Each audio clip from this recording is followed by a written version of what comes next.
ఆనంది అయితే సిగ్గుపడుతూ అక్కడ అలా ఒంటరిగా నిల్చుంటుంది. ఇక ఆనంది అయితే అలా నిల్చోవడం చూసి ఆదిత్య అయితే ఆనంది వెళ్ళిపోతుంటే ఆనంది చేయి పట్టుకొని, "ఆగు ఆనంది, ఏంటి నువ్వు?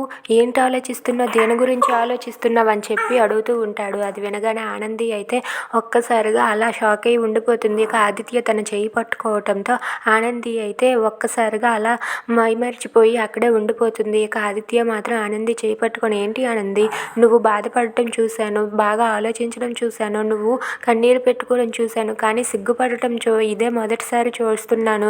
ఎందుకు సిగ్గుపడుతున్నావు? అసలు ఏం జరిగింది ఆనంది, చెప్పు ఆనంది" అని చెప్పి ఆదిత్య ఆనంది చేయి పట్టుకొని అడుగుతూ ఉంటాడు. అది చూడగానే ఆనంది అయితే తడబడుతూ ఉంటుంది. ఇక అది చూసి ఆదిత్య కూడా, నీ చేయి పట్టుకున్నానా, ఐఎమ్ రియల్లీ సారీ అని చెప్పి అంటాడు. అందులో ఏముందండి, తప్పులేదు అని చెప్పి అంటుంది. ఇంతలో ఆదిత్యకైతే కాల్ వస్తుంది.